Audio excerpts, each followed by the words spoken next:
Benjamin Harrison, the 23rd President of the United States, served from 1889 to 1893. Born on August 20, 1833, in North Bend, Ohio, he was the grandson of William Henry Harrison, the 9th President of the United States. Raised in a family with a rich political heritage, Harrison's early life was marked by an emphasis on education and public service. He attended Miami University in Oxford, Ohio, where he excelled academically and graduated in 1852. Following his graduation, Harrison studied law under a local attorney and was admitted to the bar in 1854. He soon moved to Indianapolis, Indiana, where he built a successful law practice. During this time, Harrison's political ambitions began to take shape. He became involved in the Republican Party, which was gaining momentum as the leading force against the expansion of slavery, and later as the party advocating for industrial growth and the protection of civil rights.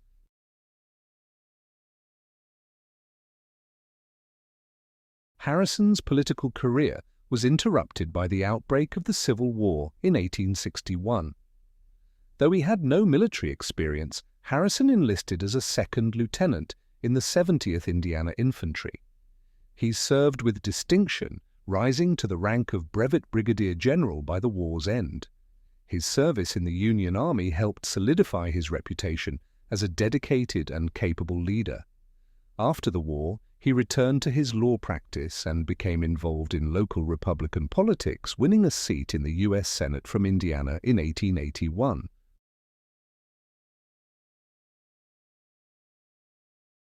Before becoming president, Harrison had built a reputation as a strong advocate for Republican policies.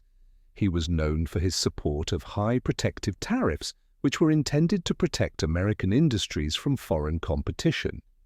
His stance on tariffs would become one of the central issues of his presidential campaign.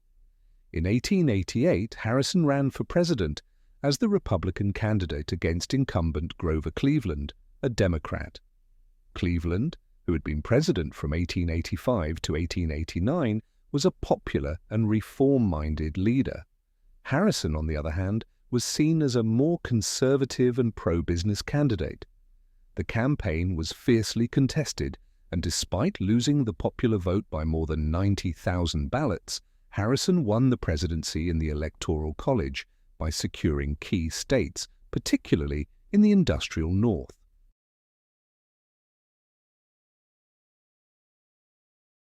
Harrison's presidency began in March 1889 during a time of industrial expansion and rising political and economic tensions. One of his early actions as president was to strengthen the nation's economy by implementing protective tariffs. The McKinley Tariff of 1890, which Harrison championed, raised duties on foreign goods to encourage domestic production. The law was controversial as it led to higher consumer prices, but it was hailed by manufacturers and workers in industries protected by these tariffs. In addition to his focus on tariffs, Harrison's administration pursued an ambitious agenda in other areas. He signed the Sherman Antitrust Act into law in 1890, a landmark piece of legislation aimed at curbing monopolies and promoting competition in the marketplace. Harrison also expanded the United States' influence abroad, particularly in the Pacific and the Caribbean. Under his leadership, the U.S. began to assert its dominance as an imperial power, acquiring territories such as Hawaii, which was annexed in 1898, and securing access to markets in China. Harrison's presidency also saw the passage of the Sherman Silver Purchase Act of 1890, which required the U.S. government to purchase large quantities of silver to circulate more currency.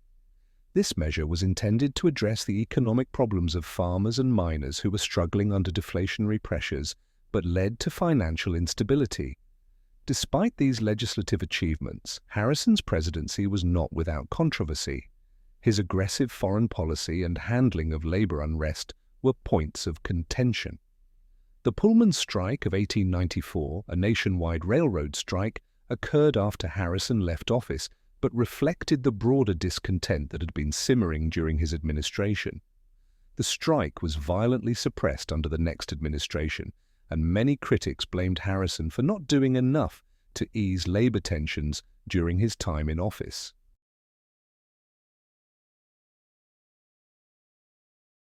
Harrison's personal life was marked by both triumph and tragedy. He married Caroline Lavinia Scott in 1853, and they had a family together. Caroline was an influential First Lady who was deeply involved in social causes and the arts. However, in 1892, Caroline passed away suddenly, which was a devastating blow to Harrison.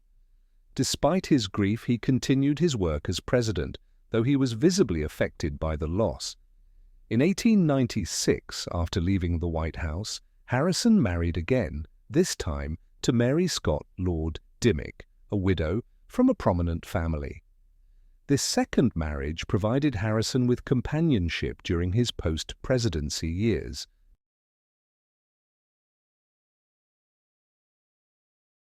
Harrison did not return to the presidency after his single term ended in 1893, when he lost his bid for re-election to Grover Cleveland in a rematch. However, his post-presidency years were not marked by inactivity. He resumed his law practice and was involved in various political matters. Harrison also remained a respected figure in the Republican Party and served as an advisor to later presidents. Benjamin Harrison passed away on March 13, 1901, at the age of 67, at his home in Indianapolis. His death marked the end of an era in American politics, as he was the last president who had served during the Gilded Age, a period of rapid industrial growth and political corruption.